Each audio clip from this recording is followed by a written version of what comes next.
Good morning, student. How are you today? I hope that you are in good condition today. Today, we are going to learn citizenship. Tema 1, subtema 4. Hidup rukun di masyarakat. Are you ready?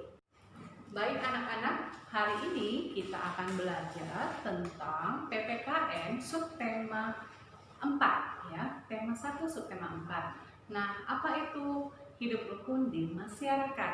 Nah, kita itu kan hidup bermasyarakat ya. Kita memiliki tetangga di depan rumah, di samping kiri, samping kanan, itu kita memiliki tetangga.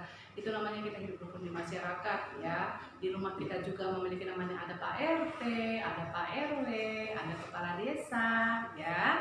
Nah, jadi di sini kita akan belajar adalah contoh pengamalan Pancasila di lingkungan masyarakat sesuai dengan buku kita, ya buku kita. Di sini adalah hidup rukun di masyarakat, ya. Nah, di sini kita lihat subtema 4. Nah, dari buku kita ini kita bisa melihat, ya. Amati gambar berikut dengan cermat. Gambar apa ini? Ini adalah lingkungan yang tidak bersih. Ini adalah bagaimana kita dalam lingkungan itu bergotong royong. Nah, di sini kita juga bisa melihat ya. Nah, di sini apa yang kita lakukan ketika di jalan melihat orang yang jatuh akibat kecelakaan. Nah, bagaimana kita cara memperbaiki jalan ya.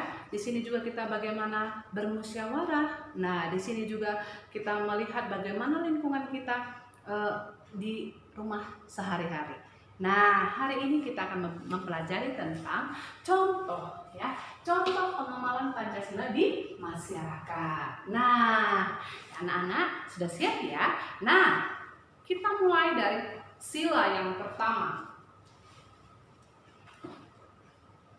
Sila yang pertama itu apa bunyinya? Pintar. Nah, ketuhanan yang Maha Esa. Nah, kalau di ketuhanan yang Maha Esa itu, kalau di lingkungan masyarakat, apa ya contohnya? Nah, di tema 1, subtema 1 kita sudah mempelajari bagaimana kita itu harus memberikan contoh pengamalan Pancasila, ya, mulai dari di rumah, di tempat bermain, di sekolah, nah sekarang di lingkungan masyarakat. Nah, di sini kita perhatikan ya, sila pertama bunyinya tadi sudah disebutkan anak-anak, ketuhanan yang Maha Esa. Nah, ketuhanan yang Maha Esa, contohnya apa nih Cika? Nah, contohnya adalah ya di lingkungan masyarakat itu adalah ini dia. Nah, Cika kasih tanda ya. Ini dia ya, memberikan kesempatan orang lain untuk melaksanakan ibadah. Nah, contohnya yang pertama, yang kedua, melaksanakan ibadah sesuai agama masing-masing. Jadi ketika kita bermain, contohnya tempat bermain, ternyata teman kamu itu berbeda agama dengan kamu, ya, berbeda agama. Nah, tiba saatnya mereka itu harus melakukan ibadah. Nah, permainannya tanggung ya, belum selesai permainannya. Tetapi ketika dia mengatakan, maaf ya, saya harus melakukan ibadah dulu. Nah, dengan senang hati kita harus menjawab, silakan, ya. Atau teman kita ketika kita ajak bermain, contohnya, ya, kita ajak teman kita bermain, kita bermain ke tetangga kita panggil, teman, ayo kita bermain. Nah, ternyata dia keluar dan mengatakan, maaf ya, saya sedang beribadah. Jadi kita harus dengan senang hati, ya, tidak memaksakan kehendak. Kita harus bilang, baiklah, silakan melaksanakan ibadah. Nah, itu adalah contoh pengamalan sila pertama di lingkungan masyarakat, ya. Nah, ini dia yang sudah Cika berikan, ya, memberikan kesempatan orang lain untuk melaksanakan ibadah dan melaksanakan ibadah sesuai agama masing-masing, ya. Jadi kita juga harus melakukan ibadah juga, teman kita juga melakukan ibadah, jadi kita harus saling menghormati. Nah, yang kedua, ya, sila kedua bunyinya apa? Pintar sekali. Nah, sila kedua itu adalah kemanusiaan yang adil dan beradab. Nah, kalau di situ aja sudah tulisannya adil, beradab, kemanusiaan. Nah, apa yang harus kita lakukan? Contoh pengamalan Pancasila di lingkungan masyarakat. Nah, ini dia.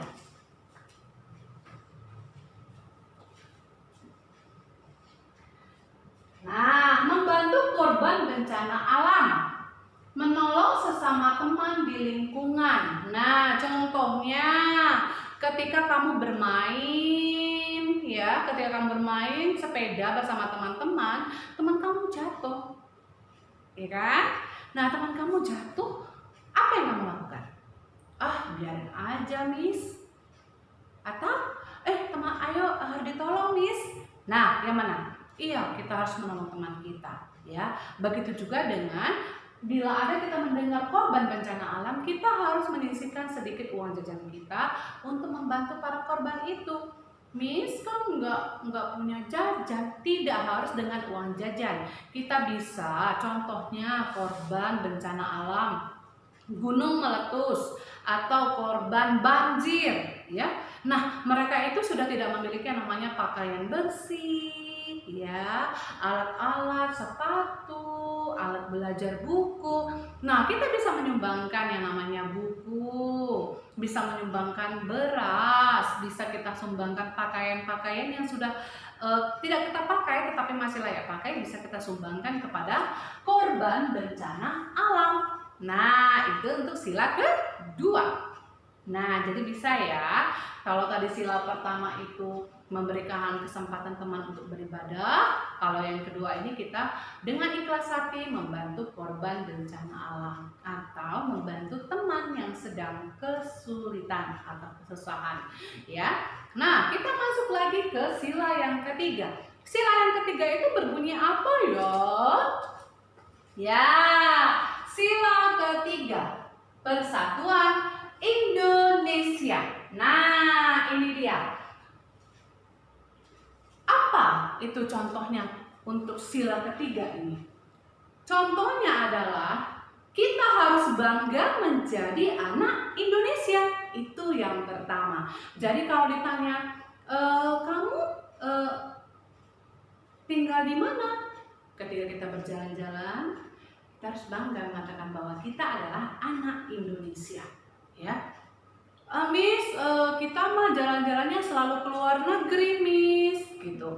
Iya, walaupun kita itu memiliki uang yang banyak, ya, walaupun kita selalu bermain ke luar negeri, atau kita suka jalan-jalannya ke luar negeri, banyak keluarga kita tinggal di luar negeri, tetapi kita harus dengan bangga mengatakan bahwa kita adalah anak Indonesia dan menggunakan produk atau pakaian, tas, sepatu buatan Indonesia. Nah, seperti di rumah, lebih enak masakan mama atau lebih enak masakan mbak? Ya kan? Jadi kita harus bangga, lebih enak masak mama dong, Miss. Iya, sama. Miss Cika juga sama seperti itu. Miss Cika lebih bisa menyenangi masakan mamanya Miss Cika. Nah, kalau ditanya lagi, lebih enak tinggal di mana? Di hotel atau di rumah sendiri? Pasti di rumah sendiri kan? Nah, sama seperti itu. Jadi kita harus bangga menggunakan produk Indonesia. Nah, ini dia untuk sila ketiga, ya. Untuk sila ketiga. Nah, kemudian apa lagi anak-anak? Nah, bersahabat dengan semua teman dari berbagai suku dan agama. Jadi, nggak mau, kamu kan orang Batak, nggak mau berteman sama orang Batak. Loh, kita kan orang Indonesia, ya. Nah, orang Batak itu tinggalnya di mana? Di Indonesia, ya. Kamu dari mana? Dari Papua. Nggak mau, orang Papua jauh. Nah, ya, tetapi kita harus bangga ya dengan keindahan-keindahan alam yang ada di sana. Jadi kita memiliki banyak teman. Jadi kalau nanti kita punya rezeki yang banyak, kita main ke Papua, kita punya teman di Papua, ya kan? Kita bermain ke Kalimantan, di Kalimantan kita punya teman juga, ya kan? Nah, kita pergi lagi ke Jawa, di Jawa kita juga memiliki teman. Sekarang kita tinggal di mana? Di Bogor, Miss. Termasuk apa? Jawa Barat. Jawa Barat juga kita punya banyak teman. Jadi itu berteman itu tidak salah, ya. Kita harus memiliki banyak sekali teman, tetapi tidak memiliki musuh. Nah, itu dia. Nah, yang berikutnya adalah bekerja sama menjaga keamanan lingkungan. Nah, jadi bagaimana cara kita menjaga keamanan lingkungan kita? Nah, kita harus bersama-sama peduli dengan keadaan lingkungan kita. Jadi kita juga kalau memiliki benda jangan letakkan sembarangan. Kita punya sepeda diletakkan di luar rumah, ya kan? Nah, kita memiliki mainan kita letakkan di luar rumah. Nah, kita harus menjaga keamanan, ya. Berarti kalau kita meletakkan barang-barang kita di luar rumah, sama saja kita mengundang pencuri masuk ke rumah kita. Nah, jadi caranya bagaimana? Kita harus sama-sama menjaga keamanan lingkungan kita. Ketika barang-barang kita simpan pada tempatnya, tidak terlihat oleh orang lain, jadi orang lain juga tidak memiliki pikiran untuk mengambil, kan? Nah, seperti itu, ya. Itu adalah untuk sila ketiga, ya, Persatuan Indonesia. Nah, di sini kita lanjutkan lagi, ya. Sila keempat, ya, sila keempat. Nah, sila keempat apa bunyinya?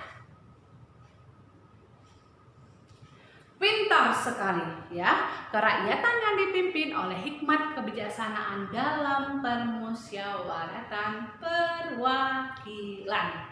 Nah, di sini, Miss, apalagi? Kan kita masih kecil, Miss. Kita kan belum tahu, kita kan masih mau tahunya itu belajar, bermain, berkumpul bersama teman-teman. Iya, benar sekali.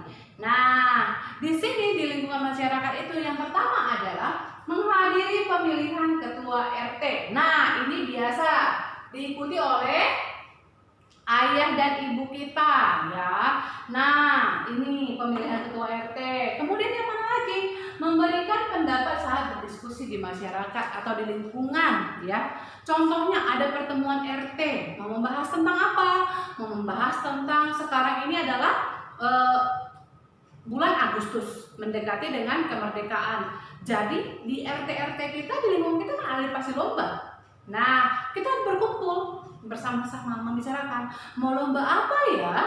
Nah, di situ kita mengeluarkan. Contohnya kalau kita punya ide, menghias sepeda. Sekarang kan lagi tren sepeda, ya, bermain sepeda, ya. Nah, menghias sepeda nuansa 17-an. Boleh, kita mengeluarkan pendapat, ya. Teman kita mengeluarkan pendapat, bagaimana dengan lomba balap karung? Boleh juga, bagus juga, ya. Nah, seperti itu, ya. Ini adalah untuk sila keempat. Nah, jadi banyak sekali ya, Miss. Iya, banyak sekali, apalagi di lingkungan masyarakat, ya. Nah, kita lanjutkan sila yang terakhir. Nah, ini dia sila kelima. Sila kelima bunyinya apa ya? Iya, pintar sekali, ya. Pintar sekali anak-anak musika yang cantik dan ganteng. Nah, sila kelima adalah keadilan sosial bagi seluruh rakyat Indonesia. Nah, itu apa lagi nih, Cika? Kita lihat lagi. Apalagi ya contoh pengamalan Pancasila sila kelima ini di lingkungan masyarakat. Nah, contohnya adalah bekerja sama dalam siskamling. Nah, apa itu siskamling? Ya, itu adalah yang menjaga lingkungan kita, ya. Nah, jadi di sini adalah bekerja sama dalam siskamling, ya.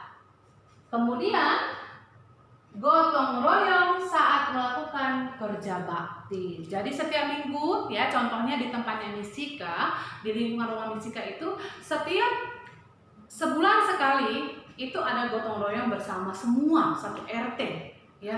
Semuanya mendapat surat undangan untuk mengikuti gotong royong. Nah, dalam gotong royong itu apa harus kita lakukan? Kita ikut, yang awal kita lakukan apa? Membersihkan lingkungan rumah kita terlebih dahulu. Nah, halaman kita bersih, baru kita bisa mengikuti ke lingkungan yang lain. Nah, seperti itu, ya. Nah, kalau siskamling itu apa? Nah, sama juga. Jadi setiap, walaupun di perumahan contohnya di tempat tinggal Miss Cika ya. Nah, walaupun di perumahan Miss Cika itu ada security, tetapi untuk bapak-bapak di perumahan itu wajib untuk menjaga siskamling itu setiap hari Sabtu ya. Setiap hari Sabtu, jadi malam minggu itu bapak-bapak bergiliran. Nah, ada beberapa bapak-bapak itu menjaga lingkungan perumahan, sehingga security hanya menjaga di depan, dan di dalamnya itu, di dalam komplek itu setiap blok itu oleh bapak-bapak. Nah, seperti itu. Jadi bersama-sama. Itu namanya adalah kita itu bersama-sama menjaga lingkungan rumah kita. Nah, ini dia adalah contoh-contoh pengamalan Pancasila di masyarakat, mulai dari sila pertama, kedua, ketiga, keempat, dan kelima. Nah, anak-anak sudah mengerti, bisa dipahami. Nah, bisa dibaca tulisan Miss Cika. Nah, iya, tulisan ini adalah rangkuman, jadi nanti kamu bisa tulis di buku menulis PS mata pelajaran PPKN ya, untuk bahan pembelajaran kamu nanti untuk latihan soal. Jangan nanti seperti kemarin kita latihan soal, kita membahas subtema 1 dan subtema 2. Nah, nanti mungkin ini ada subtema 3 dan subtema 4. Keluar soalnya jadi kamu bisa menjawab. Nah, iya seperti itu. Nah, kemudian setelah kamu ini tuliskan di buku menulis sebagai rangkuman ya, sebagai rangkuman kamu. Nah, Miss Cika banyak sekali, capek Miss Cika. Nah, jadi saat kamu menulis biar kamu ingat ya. Nanti kita masuk subtema 2 kan temanya berbeda, nanti kamu lupa. Nah, jadi untuk memudahkannya itu sembari kamu baca, kamu dengar, kamu tuliskan ya, agar anak-anak juga berlatih menulis di rumah ya, biar tulisannya lebih bagus ya nak. Nah, kemudian Miss Cika nggak mau kasih tugas kamu yang banyak-banyak. Nah, kamu bisa mengerjakan, nah seperti ini. Nah, ini masuk sila keberapa? Sila keberapa? Sila keberapa? Nah, jadi beri tanda benar untuk gambar yang menunjukkan sikap rukun di masyarakat. Nah, kamu berikan yang mana sikap rukun di masyarakat. Nah, yang itu ya. Nah, kemudian kamu bisa mengerjakan halaman 153 ya, 153 ya, 153 tentang ketuhanan yang Maha Esa, kemanusiaan yang adil dan beradab. Nah, ini ya, ini tugasnya yang sesuai dengan yang kamu dengarkan tadi penjelasan dari Miss Cika. Nah, kemudian nanti kalau sudah selesai, kamu bisa masukkan ke Google Classroom ya, dengan menuliskan tugas tema 1 subtema 4 PPKN ya. Selamat mengerjakan. Baiklah anak-anak, bagaimana dengan penjelasan Miss Cika hari ini? Sudah bisa dimengerti? Nah, Miss Cika berharap anak-anak bisa memahami yang Miss Cika sampaikan dan dapat mengerjakan tugasnya dengan baik. Semoga video ini dapat membantu anak-anak untuk mengerjakan tugasnya di rumah. Sampai bertemu minggu depan. Bye-bye.